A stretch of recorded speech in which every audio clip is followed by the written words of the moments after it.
Hello and welcome to Who Watches Who, a Doctor Who podcast with me, Matthew, and as always, I am joined with...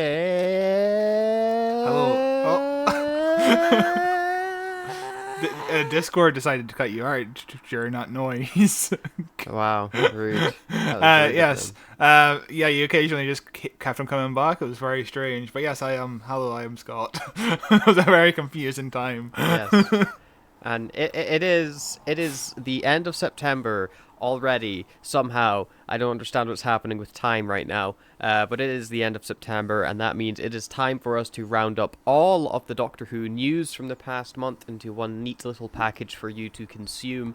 And it's been a pretty...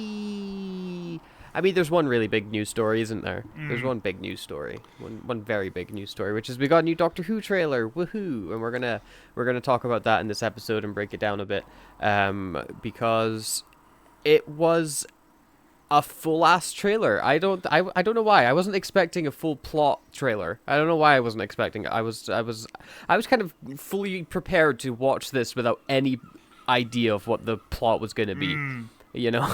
Yeah, I would have to do a lot of research to figure this out, but this might be the longest trailer they've ever released for a new season. It feels like it, definitely, because it feels like a full ass, like a cinema trailer. You would see at the cinema for a movie. Yeah.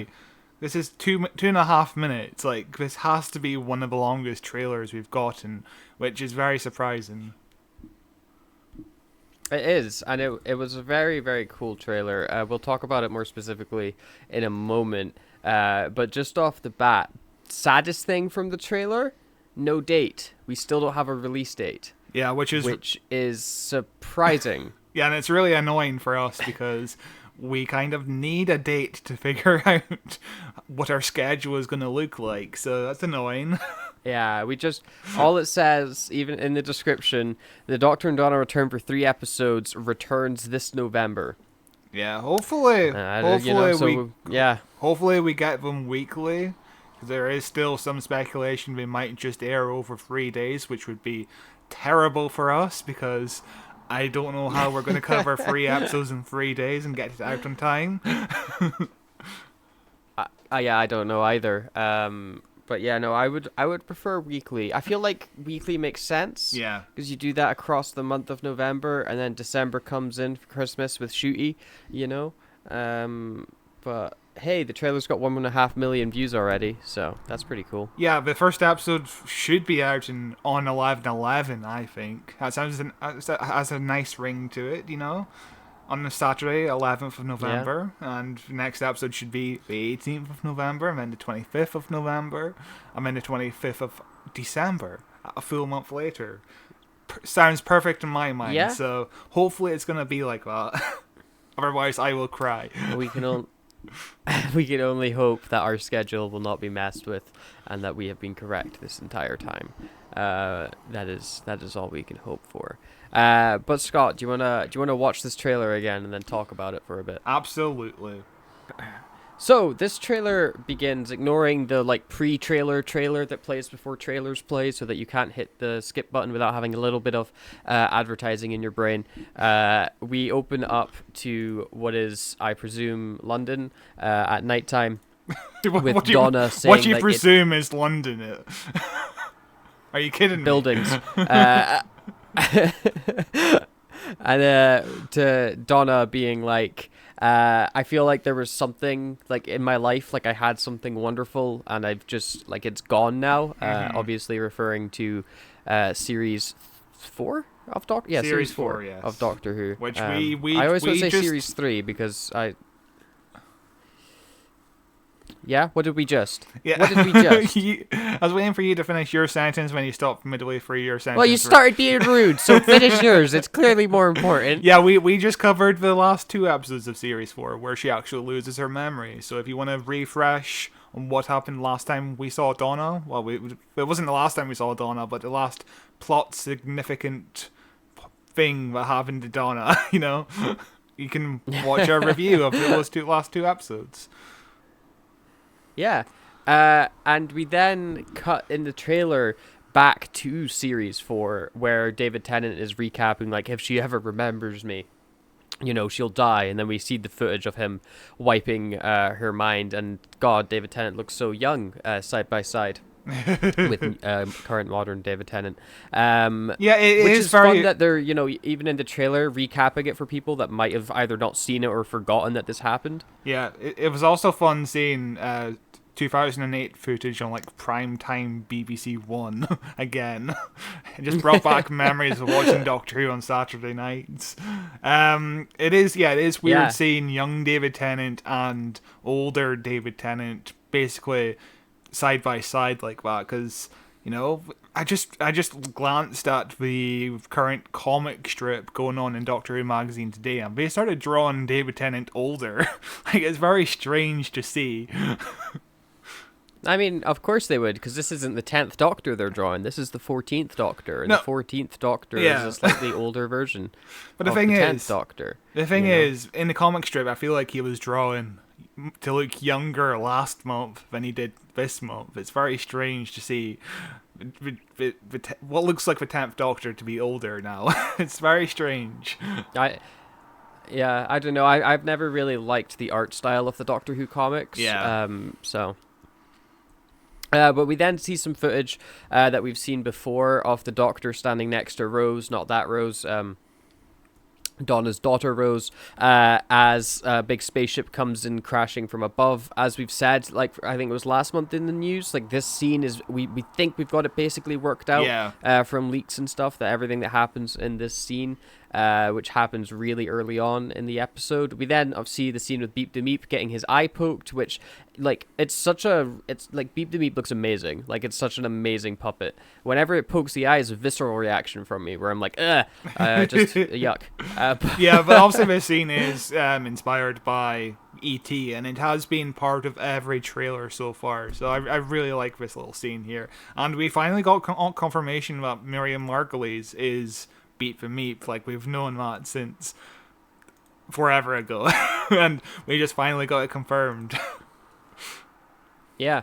And we then see more scenes with Beep the Meep as Donna's freaking out in the house, saying like, oh, we've got a bloody Martian in the shed, as Beep the Meep's like clung onto her leg, and it looks like the Doctor's peering through the letterbox as this is happening, and eventually at some point decides to come into the house, which gets him punched in the face by Donna's mum, because obviously, you know, she can't see this happening. If you see in the background, you see Donna and Beep the Meep standing there, which makes me think this is all all fluid scene. And we do get Beep the all- Meep's famous catchphrase where he's clinging onto Donna's leg and he says, "Meep meep," which is is it a direct reference to the Roadrunner? It has to be, right?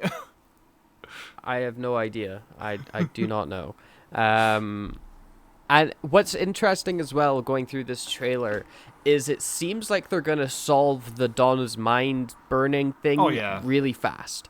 Like, it seems like that's going to be a issue right at the start of the episode, and then like 10 minutes in, that issue's solved. Like, they've just be like, okay, it's okay. Don't worry about it. She remembers everything now, and it's fine. Because like later on in the trailer, we see her talking about like the TARDIS and traveling with and knowing like what about aliens and traveling with the Doctor, and seems like she remembers at least some things, or she's like able to learn these new things or relearn these things without it destroying her brain. So I wonder what the fancy solution will be. Do you think he'll just sonic screwdriver her brain? Yes, probably. And that sounds wrong out of context. Yeah, sonic screwdriver the brains out. Yeah. Donna's mum slapping the Doctor got some mild discourse on Twitter over the weekend, because I guess it's violence towards a man which wouldn't be acceptable towards a woman, and I just don't care. But it's been discourse on Twitter. Of course it has been, because everything has to have discourse on Twitter these days.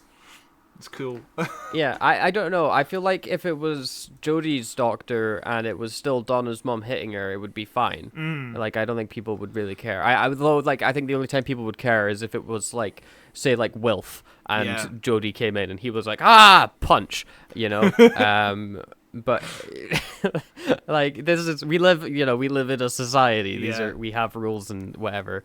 But The thing about we then- Donna's mum punching the doctor is she's doing it kind of out of self-defense for her daughter, because the idea of Donna dying if she ever sees his face. Although in the end of time, but Donna briefly gets an image of the doctor in her head, and she's completely fine. She kind of does a explosion, but she's fine after that. It's very strange. yeah, don't worry about it. I'm sure they'll resolve it in this episode really quick on.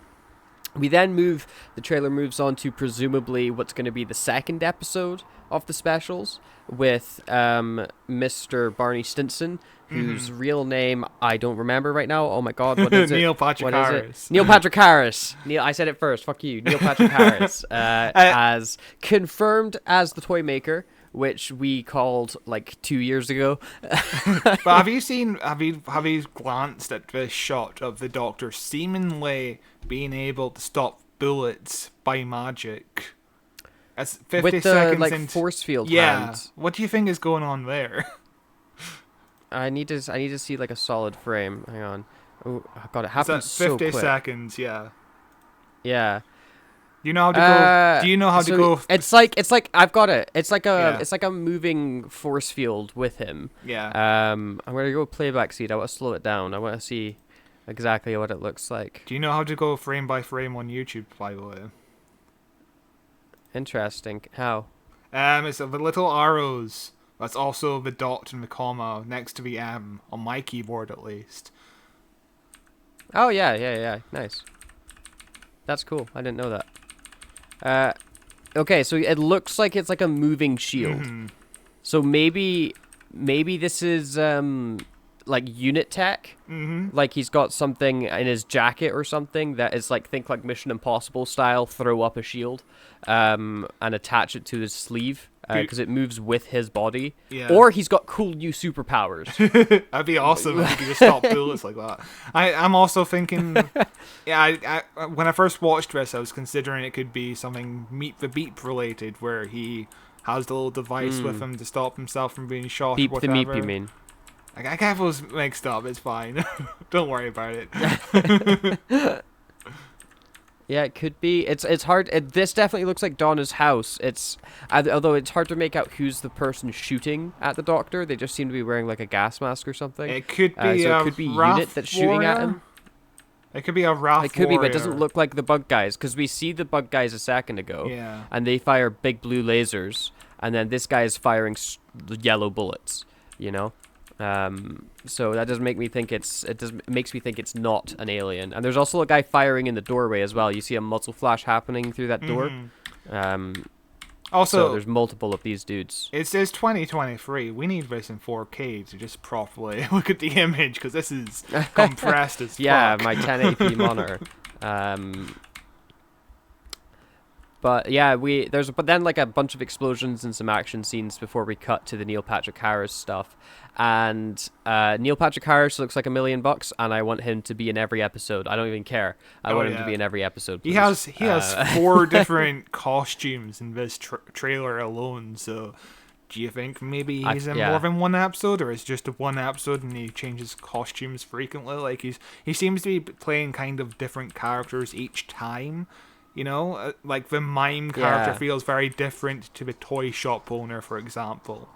So maybe it's just different personas Yeah. he's enacting. Well, yeah, maybe it's just like different. He's trying to keep the Doctor guessing on who he is, so he keeps changing things up. Because there's like a moment in the trailer when he's like, "Oh, I think he's figured out who I am," or like a line like that. Because obviously the toy maker is from a previous episode of Classic Who, which I hear hasn't aged great because it has like yellow face and stuff in it. Oh, it has the N word. The toy maker says the N word. It's Jesus. fantastic. I haven't seen it either. I wonder if they're gonna address that in this episode. Most of the episode doesn't exist anymore. So I think there's only one episode out of the 4. So, but anyway, Okay. after that shot, we kind of see Donna, and it seems like this is where she's beginning to put together the pieces, because she's kind of looking confused and also like she's putting together the pieces. It's interesting. Like, I don't know whether she's looking at the Doctor or the toy maker. Well, the location that she's at, that is. Are you talking about where she's got like the blue like metal background behind her? Yeah. Because that looks really similar. If you go to minute 13, they're the same location where she's like, the TARDIS disappeared. Something so bad. Oh no, the I'm TARDIS sorry. has disappeared. It's after the first time we see Neil Patrick Harris at like 1 minute 3 seconds, 1 minute 2 seconds. 1 minute. She's kind of outside, and she seems to be looking at Neil Patrick Harris. Oh yeah, okay, yeah. Yeah, it's a blink and you miss it shot. It definitely, it looks like she's looking at Neil Patrick Harris because you can see like there's like slight heat waves going on in that shot. Very, very minor heat waves, but there's a fire happening in front of Neil Patrick Harris, so I imagine that she's either out with the Doctor at this point or she's like shopping or something and the Doctor's nearby, and then this thing happens and she's like, why do strange things keep happening with this where around me? You know, as the Doctor's trying to keep her safe. We then also see Beep the Meep again, so perhaps Beep is coming back for more than one episode, and we see Rose. Do we hear Rose say a line? Yeah, we do. Yeah, Rose is like, "Who are they?" What an incredible line. Yeah, I think this is probably the start of the episode where Beep the Meep or Meet the Beep, Beep the Meep. I think this is the start. Meep the Beep, Beep the Meep, Beep the Meep. BTM. Okay. I think this is the start of the episode where he gets discovered by Rose, and it kind of turns. I'm guessing it's going to turn into like an ET party. You know, the little boy or little girl finds an alien and stuff happens. Except this time the alien turns out to be evil. It's got the twist that ET is actually the bad guy.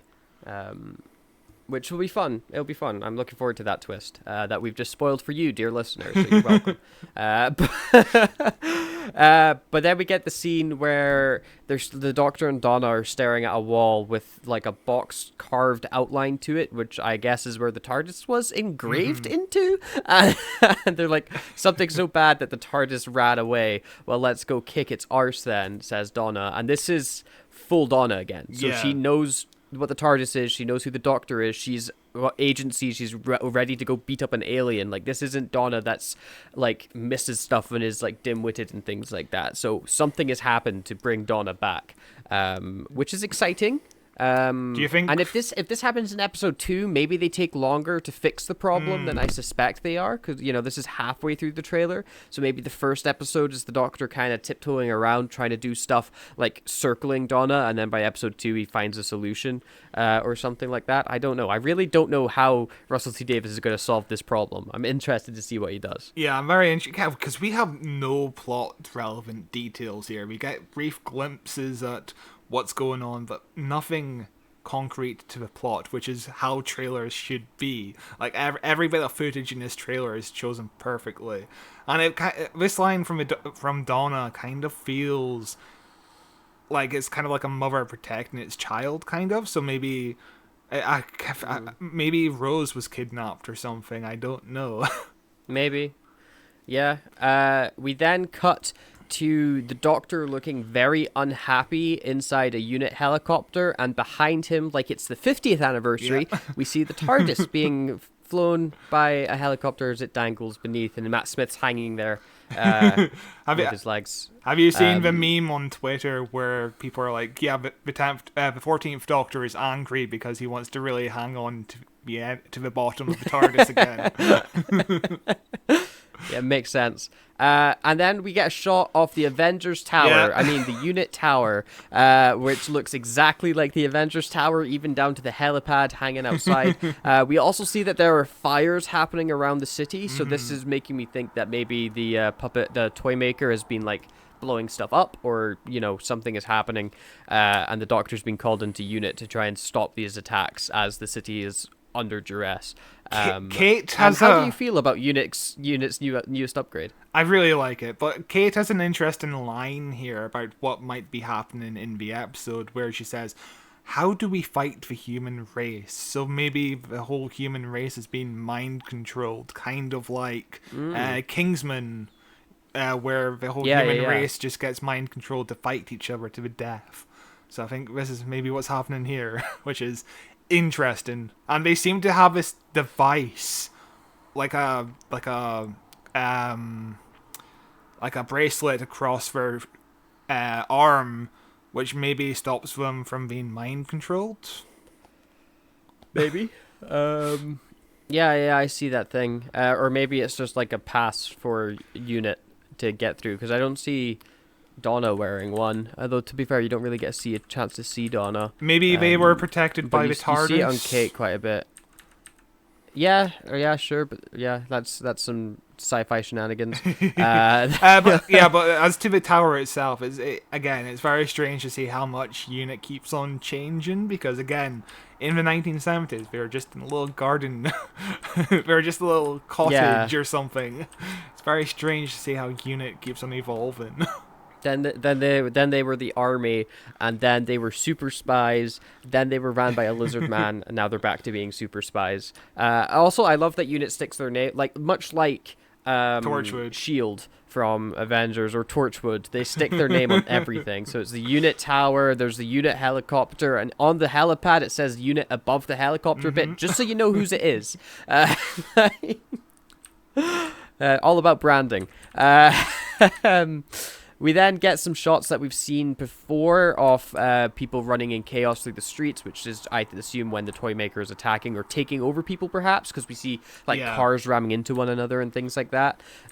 Then we also see the TARDIS blasting out some sort of energy onto Rose and Donna's mum and her husband, because I don't remember her husband's name. Sean but he is Temple. in that one episode when they get married. I think it's Sean.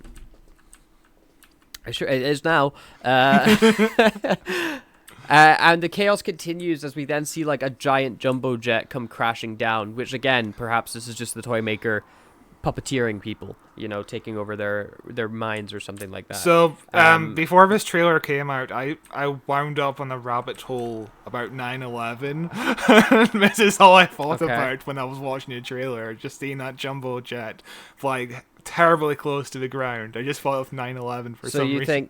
You think George Bush was flying that plane? Yes. Sure. We then see some sort of purple thing. And it's hard to quite describe. I know what this is. I know what this is. It's the sex gas from Torchwood. Ah, yes, of course. Yes. Making its long-awaited appearance in Doctor Who. As we then see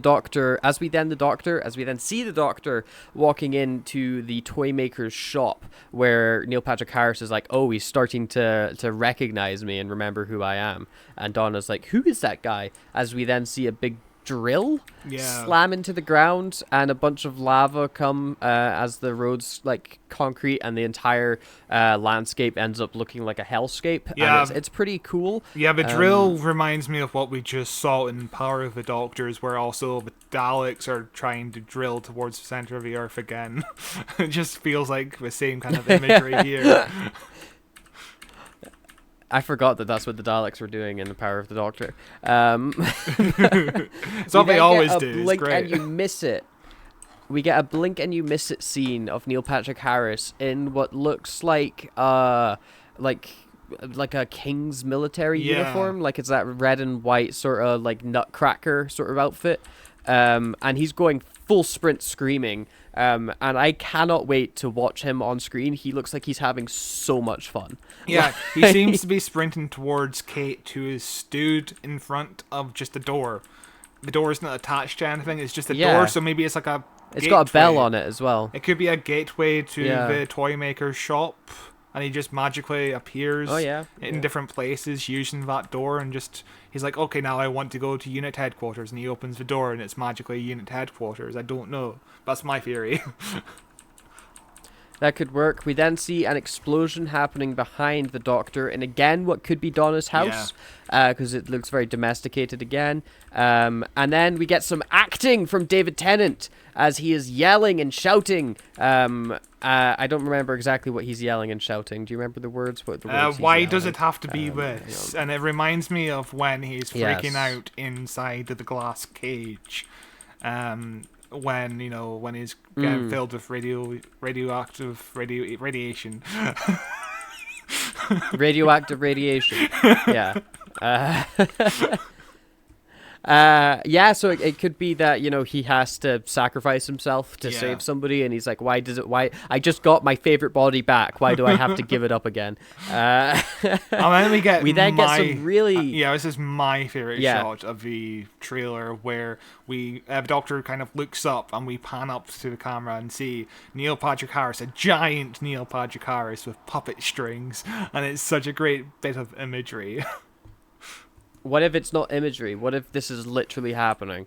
What if he becomes giant? Like, he drinks a potion and he becomes a giant man, and he starts attaching strings to people literally and being like, I am the puppet master. What if that happens? That kind of What if that literally happens? That kind of just happened in Good Omens season 2. I think David Tennant becomes giant. I've watched that episode like a month ago, and I'm already forgetting elements of what happened. I only watched in it. episode 1, and I don't remember what happened. I've only past seen episode, the first because I've not 3 seen past episodes, and episode I'm 1. really not into it.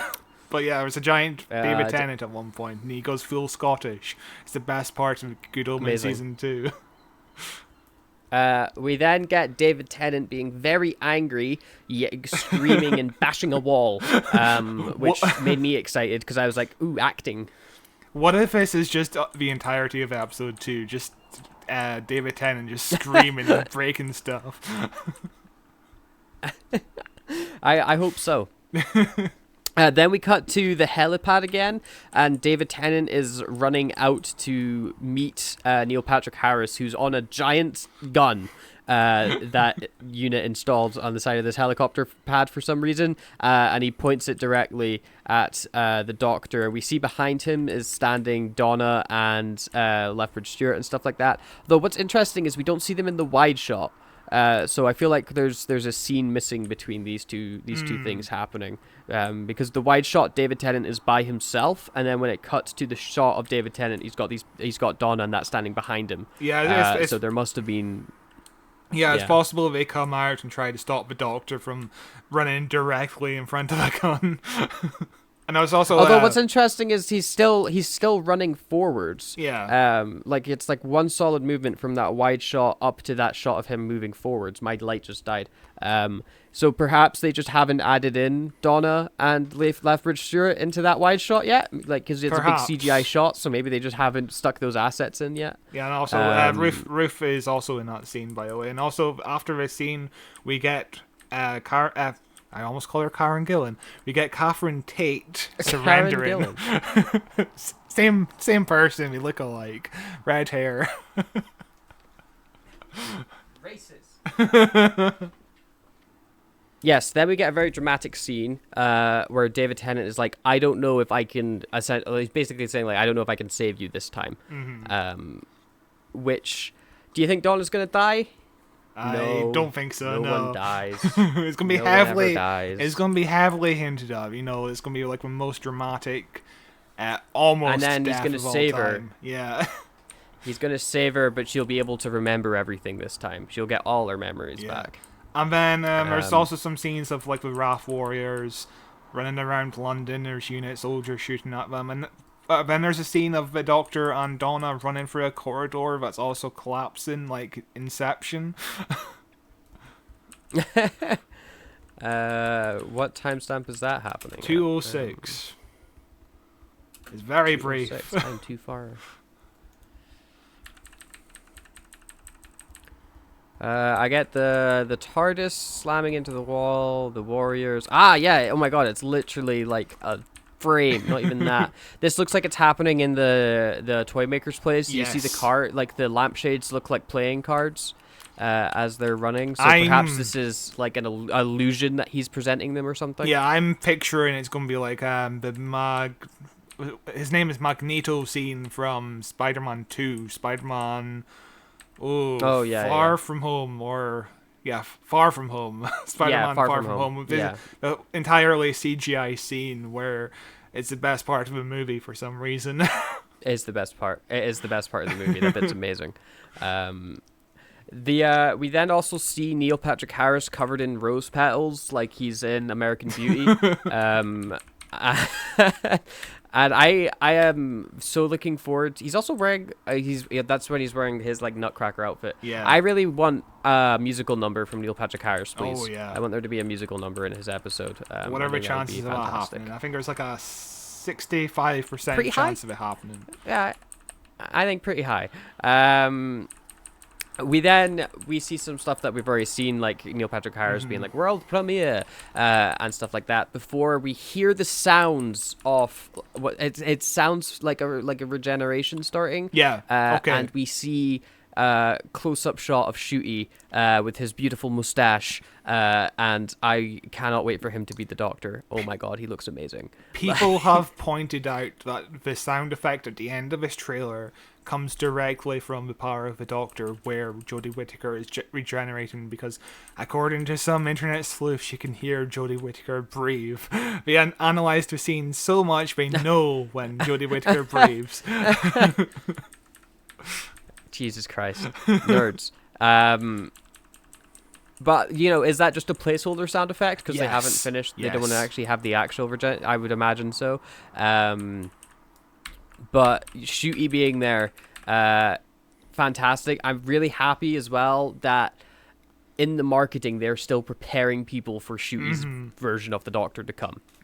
Like they're not just being like, oh, David Tennant's back, and then when Shooty comes, people are going to feel like shortchanged. Like, what do you mean the David Tennant was only back for 3 episodes? Like, they're being very upfront. Like, Doctor's back for 3 episodes, and then look, this is the new guy afterwards, right at the end, and it just gets me even more excited. This is I know it's never happened before. We have 2 Doctors coming out like back to back. Like, Oh yeah, like the new Doctor has filmed an entire season before we even see yeah, the previous Doctor in action. the It's one before insane. him. Yeah. But yeah, I- yeah, because when David Tennant got announced, I was super concerned about the fact that maybe Shooty Gatwa wouldn't be as much of a focus anymore. I was worried about that because David Tennant is obviously a very popular man in Doctor Who, and it's worrying. But I'm glad to see that Shooty Gatwa is still getting the time he deserves in these trailers. I do wonder how much involvement he will have in the story. Probably not that much, but I imagine like 10 minutes. That's quite a bit, to be fair. We know, like, there was the line of dialogue from the last trailer when he's like, can somebody tell me what the hell is going on here? And now he doesn't say anything in this trailer, but we just have a close-up of his face. So I'm very interested as to what's going to happen. I'm so unbelievably excited for the 60th anniversary. It's unreal. And it's so soon. It's October, like tomorrow, like we're so close to November coming. We have 1 more month to get through. Crazy. Before Doctor Who returns. It's been just 4 weeks. It's or been maybe such 5. a quick year. It's been a year since we last had Doctor Who on our screens as well, and it doesn't feel like it, yet it also does feel like it. It's very strange. Yeah. It's always exciting when new Doctor Who's around the corner, isn't it? We always get unreasonably excited and then extremely disappointed when it doesn't live up to the hype. Oh god! Remember how excited we were for Flux? Oh god! Oh yeah, so hyped for Flux, and then we remained hyped all the way until the end when it was like, oh, this didn't go anywhere. Great time.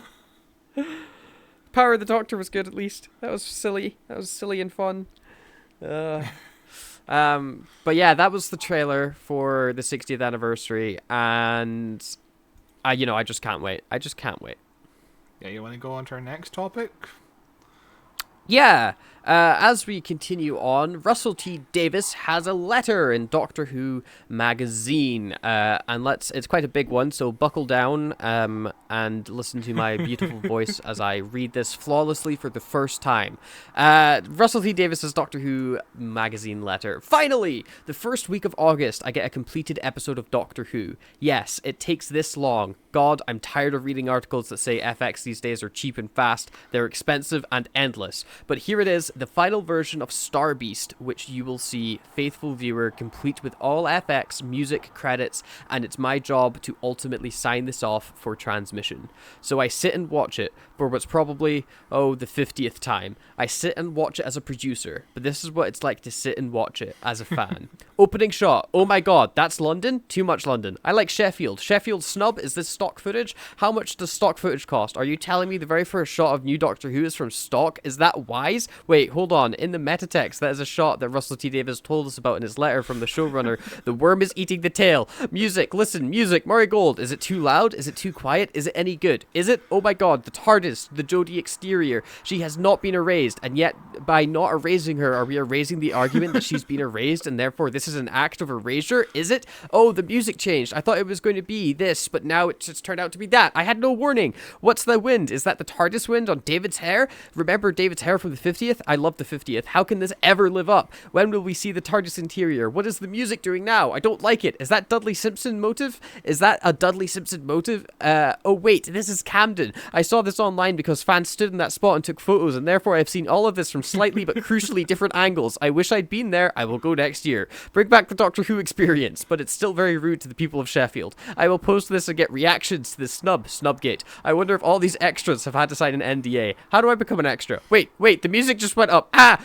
Is that Donna's theme? Is it? Are these the exact same chords that played at 4317 and turned left? I think so. I doubt myself. I know nothing. Sip of tea. Will the soundtrack be released, and why can't they release the novelization of this tonight? But is it any good? And merely a 7 out of 10, though I hope for Sean's backstory. Will anyone ever go the extra mile? Please. Oh, the Doctor's coat. I like it. I don't like it. Will there be an interview about this coat? Oh, there's Catherine Tate. That theme was presaging her? Wait, this is the scene that was reconstructed online from fan footage, except I think certain lines have been cut. Will we ever see the missing lines? Will Doctor Who magazine print them? Why not? Censorship. Was this the clay, was it for the clay grew, was it for this the clay grew tail? Will the socials repackage all deleted media or on the DVD? If not, why not? Release the Snyder cut. I wonder if Jodie and Peter and Matt and Chris are watching, but why Camden? Why? Is it a pun? Will the villain turn out to be Camilla from State of Decay, who is hiding in her den? Do you see? Camden? Get it? Is it 4K? What is 4K? Will they upscale this to 5K and ruin it? Kovefi,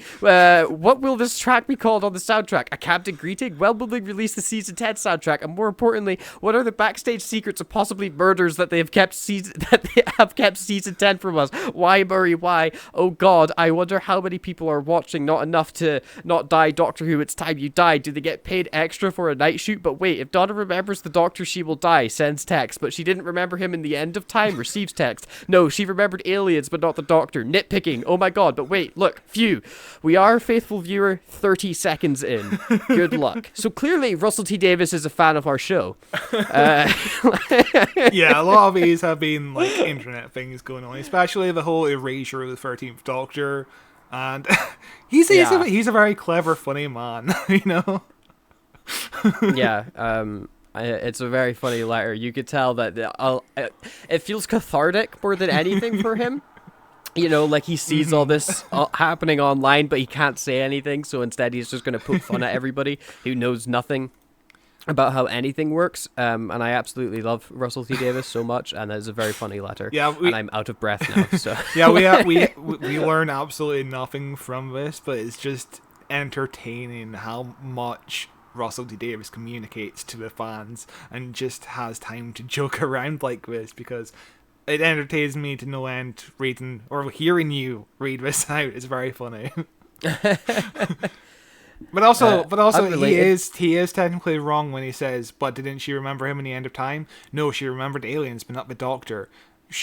We see an image of the Doctor as we're going through a montage of all the aliens. We see the Doctor's face from the Runaway Bride. Therefore, Russell T Davies is wrong and a fake fan.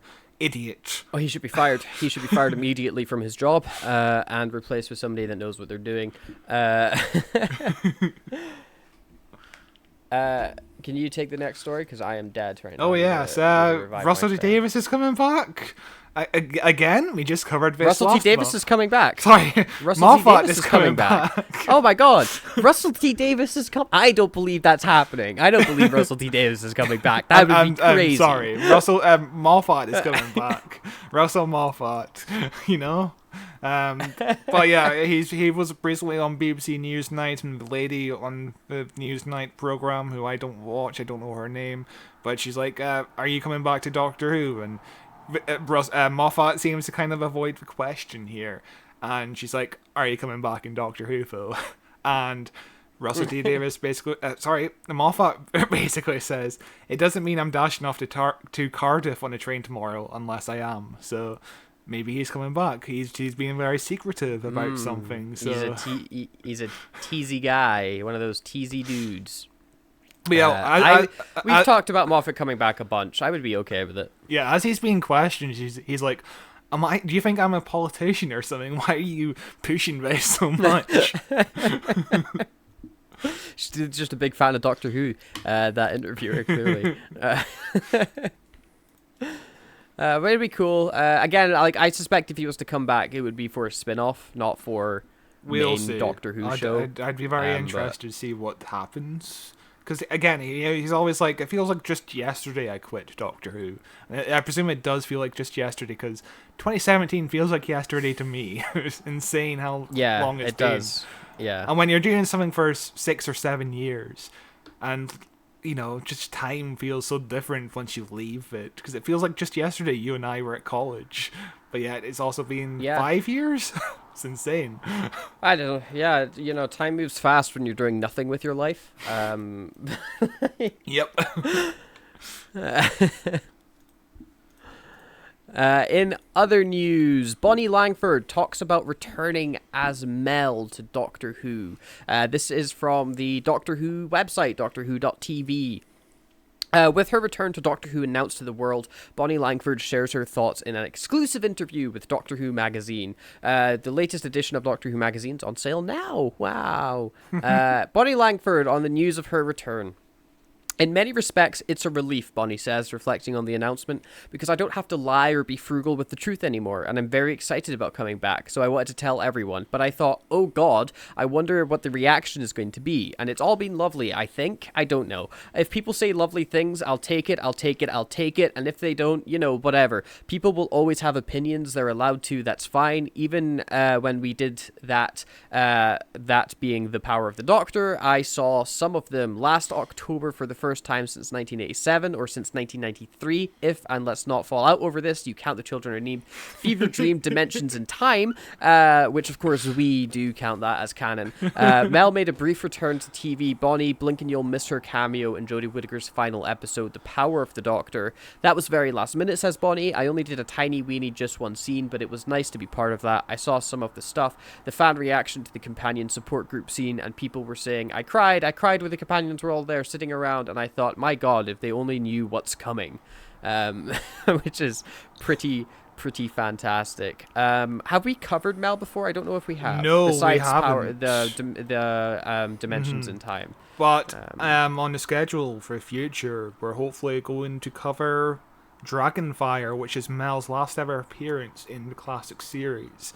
So, where she... Well, I don't want to spoil it, but I do wonder if that's going to count into the canon of New Who, because where she gets left off is a very interesting place. But we'll see if it's still counted in the canon. If it gets explained away or retconned, we'll see. But yeah, the interesting part is the official Doctor Who website throwing shade at Children in Need, Dimensions in Time, which we've covered on the show. We've covered that on the show, so if you want to listen to us talk about it for almost 2 hours, you can go ahead and listen to that. God, why do we do it to ourselves? Why do we do it to ourselves? You want to take this next one? But yeah, somebody else who might be coming to Doctor Who is Ryan Gosling. And this is from The Sun, so it probably won't happen. Love The Sun. They're so good at journalism. This is just a shit article. The Hollywood hunk starred alongside Margot Robbie as Barbie, while Ncuti Gatwa, the latest Time Lord, Hollywood hunk. Yeah. Ryan, 43, I don't know why you need his age, and Ryan, 43, admitted last year was a huge fan of the BBC One sci-fi classic, and Ncuti Gatwa, 30 years old, again, don't know why we need to know his age, told how Ryan couldn't wait to meet him when on the Barbie set. He said, "I remember Ryan Gosling bouncing up to my trailer like, 'Doctor Who is the coolest show in the world, man.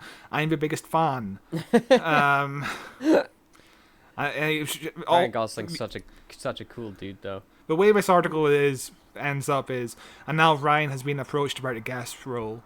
And that's TV Insider says, "This would be a huge coup for the show, but it's also a real honour for Ryan, who is something of a Whovian."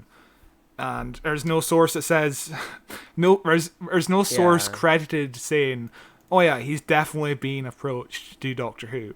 There's nothing like that in the article, but yet the fucking headline says he is lined up to star in Doctor Who.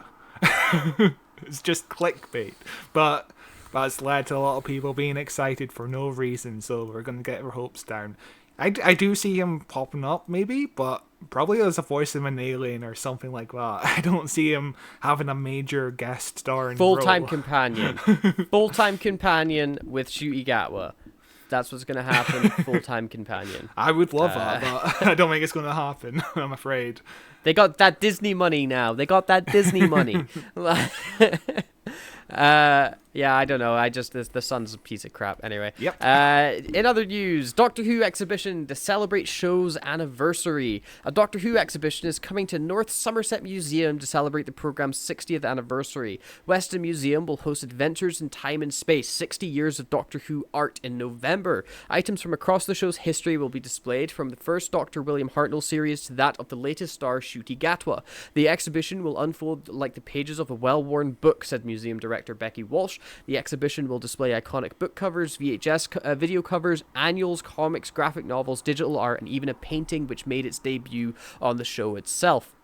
It's claimed to be the largest collection of original and digital art from the program ever shown in one location. From the classic era, which screened from 1963 to 1989, to the modern era reboot since 2005, the exhibition hopes to be a heartwarming journey for Whovians of all generations. Hold on to your sonic screwdrivers as we journey back to the roots of the longest-running sci-fi extravaganza known to history, added Miss Walsh.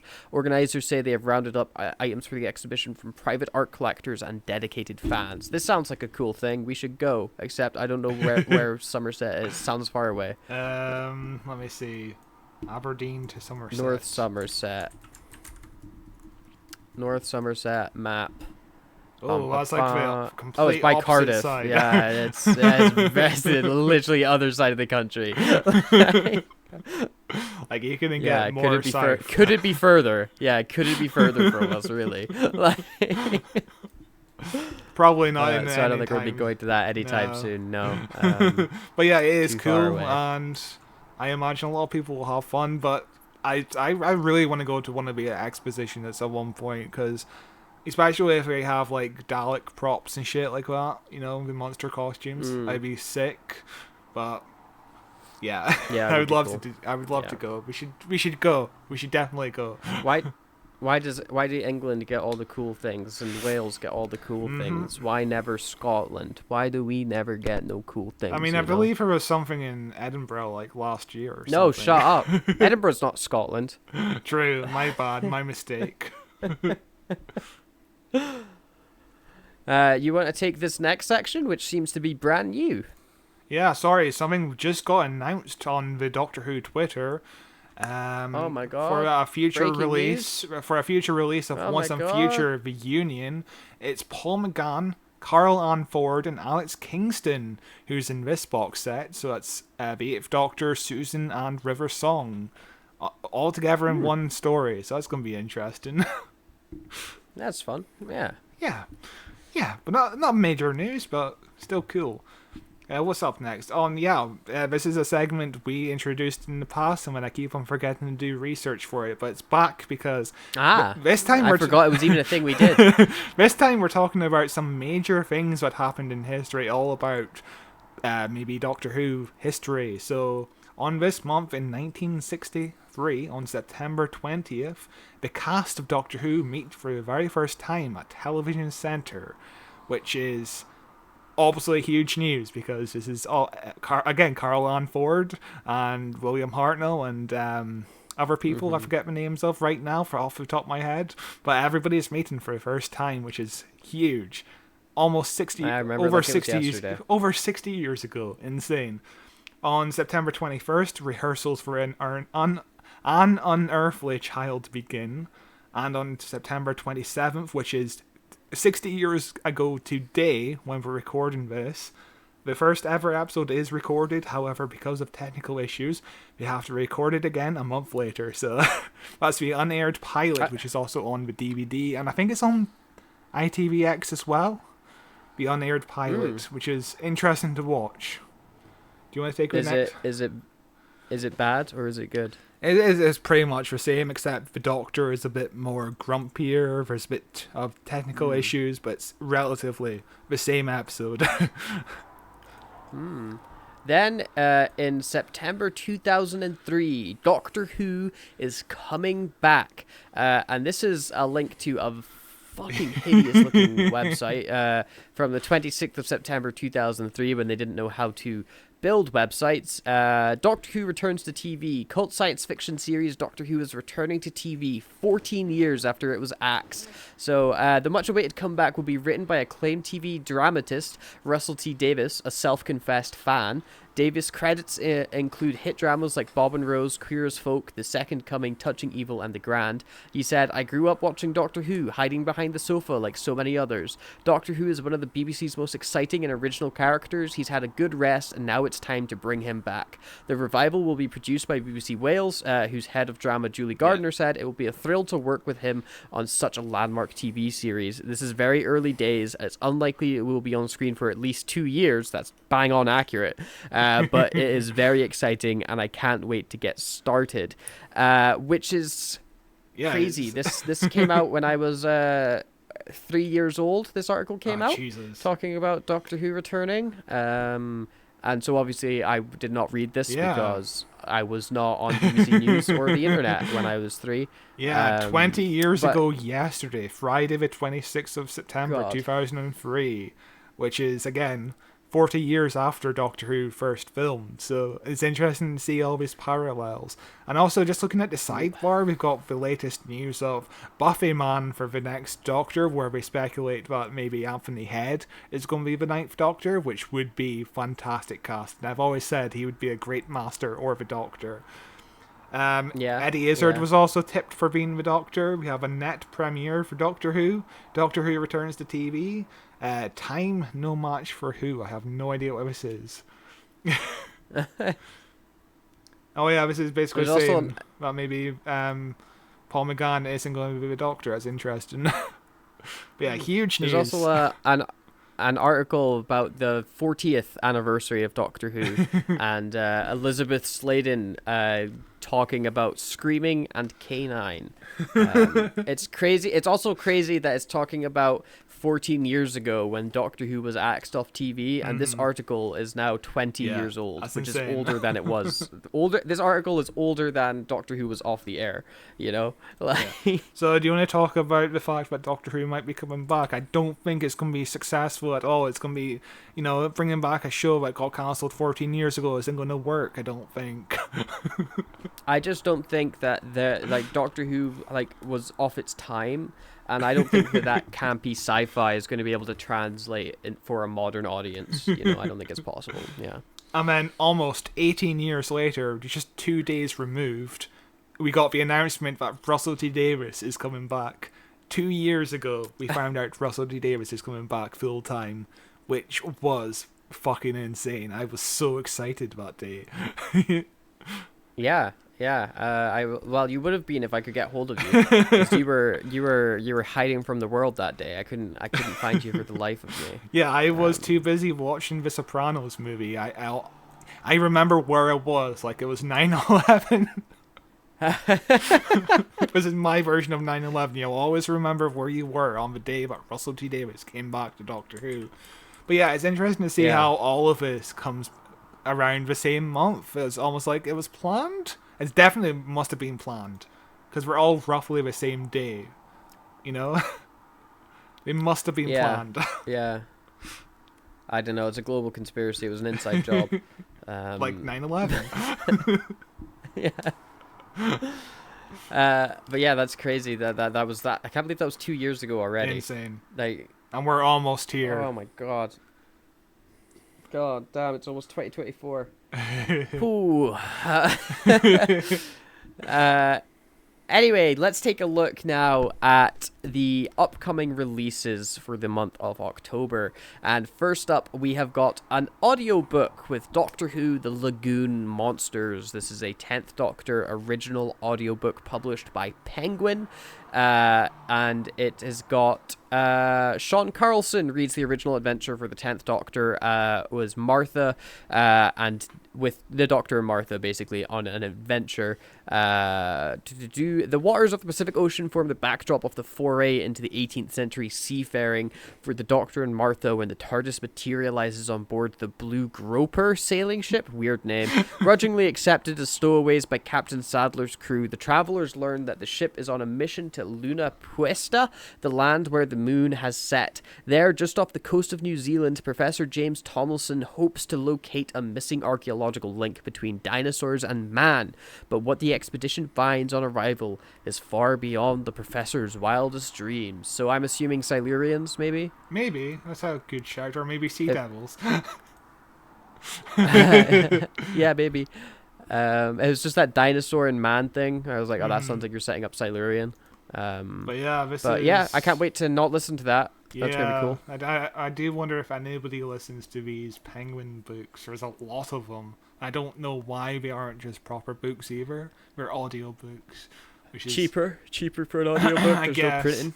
There's no, But yeah, this just is digital out distribution. the 5th of October. If you want more Ten and Martha action, which is a very strange that we're still getting David Tennant and Martha Jones stories. It never ends. And speaking of the 10th Doctor, our next book coming out on October 12th is Doctor Who: 10 Days of Christmas. And this is, for the 10th Doctor, the festive season always brought adventure. In fact, he saved Christmas across space and time, more times than we ever knew. Join the Doctor and Donna and Martha and Rose and other friends, old and new, for incredible tales of daring and danger, from Daleks plotting to save humanity to the Sycorax working to exploit it. Plotting to save humanity. That's an interesting story. From star narwhals massing on the moon to a toy factory in space. In the ocean. Causing a commotion because they are so awesome. awesome. Because even in the jolliest of seasons, there's a world or two to save. So these, I guess it's 10 stories about the 10th Doctor saving Christmas because I guess we need more 10th Doctor Christmas specials. Yes, we do.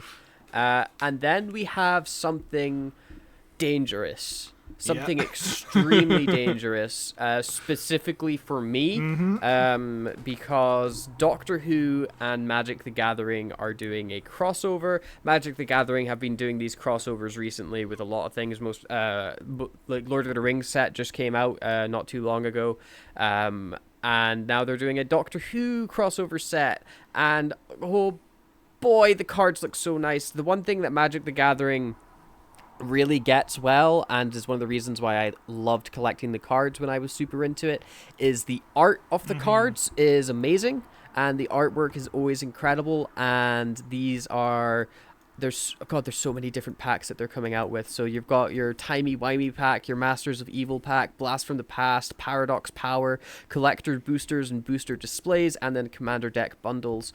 And I am really worried I'm going to spend too much money on these. They are £50 per special pack, £21 for 50 for the booster packs, or £260 for 12 packs of the booster packs.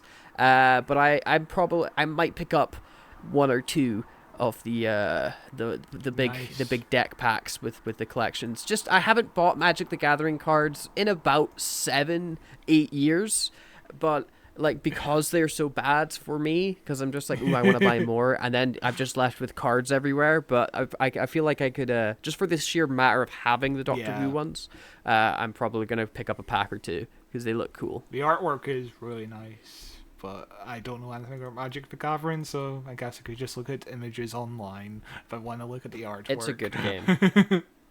If you say so. Well, it's a pretty good game. It's pretty good. Yes. It's like any card game. So Magic the Gathering Friday the 13th, which it's spooky. Up next, Yeah, my wallet's gonna be scared. if you want to listen to a concert that Sunday, you can listen to Doctor Who at 60, a musical celebration on BBC Radio 2 on October 15th at 8 p.m. And this is a 2.5-hour concert from featuring music from all over the show, which I will probably listen to on the BBC Sounds app. But the first time I'll actually listen to anything on the BBC Sounds app. But yeah, you can't go wrong with a Doctor Who concert. You can get tickets. What is this? Fans aged 18 up can apply for a maximum of 2 tickets on the BBC Shows and Tours website anytime till 10 p.m. Thursday the 7th of September. Tickets will be allocated by random draw. We gotta get tickets. We gotta apply for those you tickets. just fucking read it out, and the fucking tickets aren't available anymore. So. Oh yeah, that's true. That's sad. It's not the 7th of September. Yeah, the concert will be held tomorrow or yesterday, Thursday the 28th of September. So it's long Try and gone. scalp some tickets. So I wonder if any listeners went to watch it last night. I imagine it was quite good. Oh. I wish I knew it was happening. Sounds cool. I might try and listen to it on the radio, but also I'll probably forget that it's happening and be like, oh, cool, that's cool that happened, because who listens to the radio? I know. But yeah, October 15th. Interesting. Yeah, you want to take the next one? We've then... Yes, I'm getting to it. We then got Doctor Who Decades Collection, 1990s, 2000s, and the 2010s.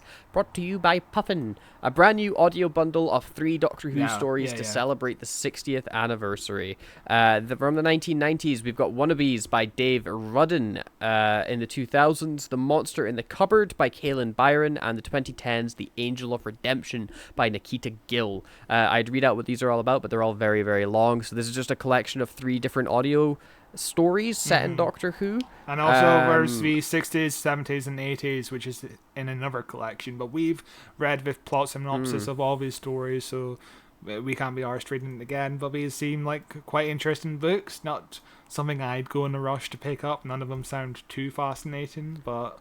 if you want to listen to Doctor Who stories, the 1960s is The Imaginary Friends by Jacqueline Rayner, who... 2 seconds. Let me look up that name. Am I mistaken here? No, I am mistaken. 1970s, The Cradle by Tasha Suri, and in the 1980s, Self-Made Man by Mark Griffiths. So if you want to pick up any of these books, you can do from the penguin.co.uk.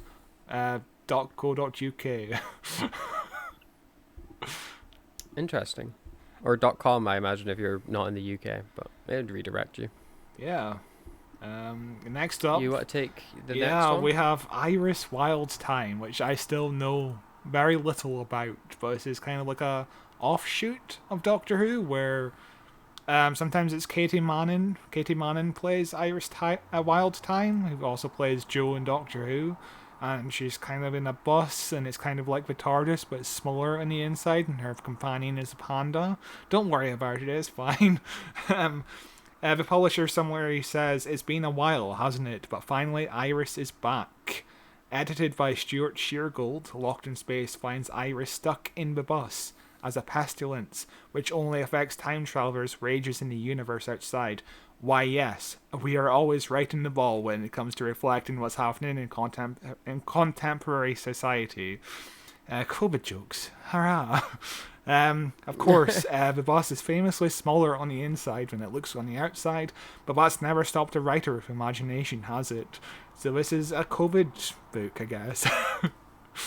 Nah, it's fun. I like the idea of Iris. It sounds Iris Wild Time. It's just so silly. It's almost like Deadpool of Doctor Who, isn't it? It's very silly and self-aware and jokey. And I want to try and pick up a few of their stories, because they seem like they're going to be like a really silly, fun time. But also, like, who has the time to do any of those things? But yeah, this is released on Halloween. On the cover, it's an interesting cover because the bus does look quite small. There's a laundry line of like a bra and socks and underwear. Very interesting. And the panda is driving the bus.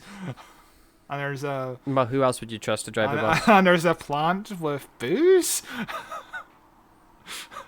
Don't worry about it. Don't worry about it. It does sound fun though. Oh, there's also In Playgirl. other news, Iris course, Wildthyme likes to read Playgirl, so. well, for the articles, it's very well written. As we move on now to the final section of the news, and that is Big Finish releases. Woohoo for what's coming out in October for Big Finish. First up, we have got Doctor Who, The Third Doctor Adventures, Intelligence for War. The Doctor and Liz Shaw investigate a disturbing incident in the quiet Norfolk village of Huncleath involving a vanishing Nazi soldier. Is time travel technology to blame? And what is the link between the disappearance of the village's wealthiest resident, Francis Teeling, and anti-war campaigners in Cambridge? As the Brigadier mobilizes UNIT, a secret branch of British military has serious concerns about UNIT's scientific advisor, Dr. Elizabeth Shaw. In the ensuing struggle, Liz must make connections with her past, consider her future, and fight against both incarceration and unusual alien weapons. And try as he might, the Doctor may not be able to help her. This sounds pretty fucking good, actually. And the artwork is fantastic. Yeah, and you know me, the third Doctor era is always my favorite, so I probably won't pick this up because there's not enough time to listen to Big Finish these days, so I don't know where I'm going with this, but if I were to listen to Big Finish, I would definitely pick this up because Liz Shaw is always an underappreciated companion. We haven't covered an episode from her yet. We should, because she's an interesting companion. She's really smart, and the writers of its 1970s did not know how to write for a very smart woman. So, instead of people telling her to make coffee, it's like, I'll go into this other room and just work on chemicals or whatever. And she's always written out. It's interesting. And it's sad because she never got a farewell scene or anything, which she did get a spin-off series of videos in the 90s called Probe, which also features like John Pertwee and Colin Baker in guest roles who aren't playing the Doctor. It's very weird. We should cover these one day, but I'm interested in this audio drama, and a beautiful cover. The third Doctor always has the best covers. Yeah, it's pretty good. It's pretty good. Up next, we have part 1 of Torchwood's Ood trilogy. If you remember the episode of season 2 of Doctor Who, the Beast, what was that episode called? The Ood two-parter. The one with hell, the one with the devil. Yeah, the one that really scared you as a kid, but because you were a little coward. It spooked me. We're returning to some of these characters who, in one line of the episode, because Torchwood was the running theme of series 2, they basically say, oh yeah, we work for Torchwood. That's just one line, and yet Big Finish are like, yeah, perfect Torchwood characters. And now we have a little trilogy about Oods, I guess. Yeah, this is fun. So this one's called Odyssey. At least I believe this is the Ood trilogy. I might be completely wrong. If I'm completely wrong, I just sound like an idiot. You are. I hope you do. I hope you are wrong. This must be the Ood trilogy, right? Yeah, because Ida Scott has spent her life running. Now she's looking for him. The Spire is an ancient relic left behind by the Resilient, a mysterious race who warped both gravity and time. Odysseus Scott lies dying in a bed in the Spire. He believes it will cure him, but are the Resilient really dead? That doesn't say anything about Ood. This might be the maybe Ood that's one. the twist. I don't know. I don't know what's going on with Torchwood anymore. It's very strange. Cast isn't helping me either because there's only one person listed. Big Finish do this weird thing where they only list these Torchwood releases very last minute, so I don't know what's going on. But the next one the next one releasing next month is called Oodspiracy or something. So oh, interesting. So this might be part of the Ood trilogy. I don't know. Next up, we've got Doctor Who Once and Future Time Lord Immemorial. This is more 60th anniversary celebration stuff, and it has got the Ninth Doctor, Mr. Christoph Eccleston, coming back for this one, and also some weird looking sand monsters. And also, And David Warner as alternate universe yep, Doctor, and Robert Powell as the Time Lord Immemorial. We've not been keeping up with Once and Future. I think we were planning on, but then yeah. like everyone was like it's kind of mid, so we were like, oh, maybe we'll skip it. The last one And I I'm just listened to was Genesis of War with Sylvester McCoy and Davros. It's the best of the bunch, but it also has absolutely nothing to do with the main overarching storyline, and none of them have anything to do with the main overarching storyline. So like, it's just one of those things where it's just like, I still don't know what the point of the story is yet. It's interesting. Yeah, I don't know either. But it's cool that even Eccleston's involved, like slightly in the 60th anniversary. But yes, like he's it's more than he was with the 50th. yeah, but yeah, slipping between bodies, the Ninth Doctor finds his TARDIS caught between universes as the cosmos starts to break down. A Doctor from another reality arrives, and they join forces with Livchenko and the Illuminat to find the cause. Livchenko is an Eighth Doctor companion. Someone has desecrated the mythical Hall of the Time Lord, a memorial where the sands of time from multiverse are held, and those sands are running out. Yeah, multiverse is coming into everything nowadays. I'm kind of sick of it, to be honest with you. Yeah, I'd like to take credit for popularizing the multiverse as a teenager, and still briefly as an adult, but not as much as I would like. I have a comedy channel called Mess, where the whole thing is essentially making fun of multiverses. Like multiverses are a big factor in that channel's core idea and how silly they are, and it's a very silly channel. But yeah, multiverses are dumb and bad, and they make everything have no consequence. Oh, and the fucking interesting thing about, the breaking news I just announced earlier, it just happens to be updated on the Big Finish website. So our next release is Doctor Who Once and Future Reunion, and I really like this artwork here. It's beautiful.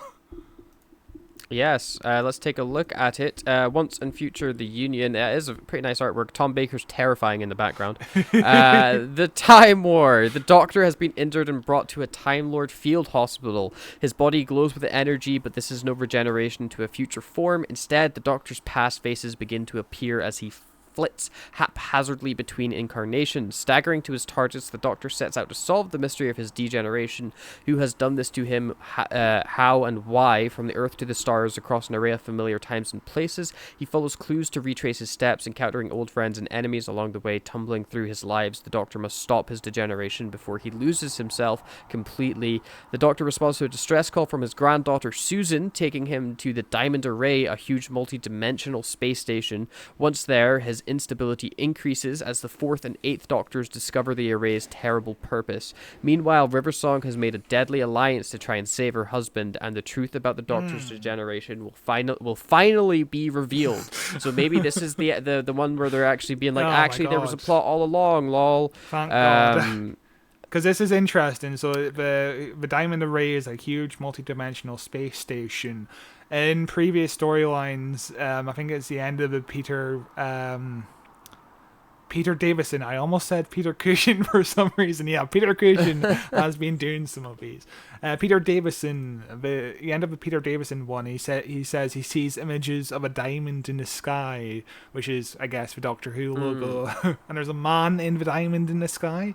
It sounds like a Beatles reference, but yeah. Tom Baker. Yeah.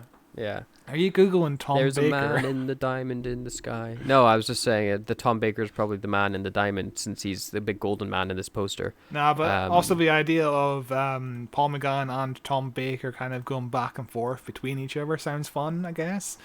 I forgot to mention the David Warner thing. Do you know who David Warner is and why he is the Doctor? Because in the 90s, Big Finish did an Unbound series where basically it's like Marvel's What If.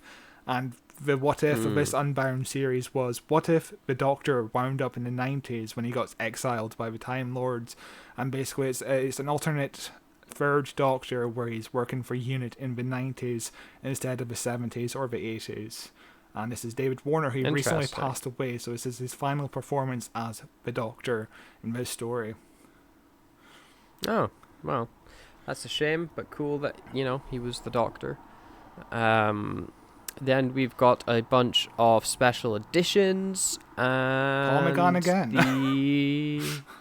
yeah, the Patroner Gang. That's the next one, isn't it? Unless I'm missing one. With Paul McGann again. Yeah, you want to take it? Yeah, this is what you just said. I don't know how to pronounce this word correctly. the Paternoster? The Paternoster. Paternoster. Yeah. I don't know. The Victorian aliens that hang out with Capaldi. But yeah, this is the second series of the Paternoster Gang. And this is 3 stories called The Ghost and the Potato Man by Barnaby Kay. Symmetry of Death by Dan Starkey, who also plays Strax. And Till Death Do Us Part by Lisa McMullen. Jenny and Vastra are getting married in this one, apparently. Oh, nice. That's cute. The final one, which is the most interesting one because it has Paul McGann in it. Jenny has decided she wants a wedding, a real wedding with Vastra, before their family and friends. But the viewing of a dress leads to a misunderstanding and confusions, becoming ever more serious. The owner of the dress claims to have been jilted years before by a man both familiar and unfamiliar, the Doctor. So that's interesting. Yeah, that's kind of fun. I like the Pasternotter Gang. They were fun in Doctor Who when they were there. I almost wish that they would come back because I feel like we didn't see enough of them. Like we just kind of stopped seeing them and the show moved on without them. So it's cool that they're still getting some stories, and it's nice to see Paul McGann doing stuff because he's the bestest. Yeah.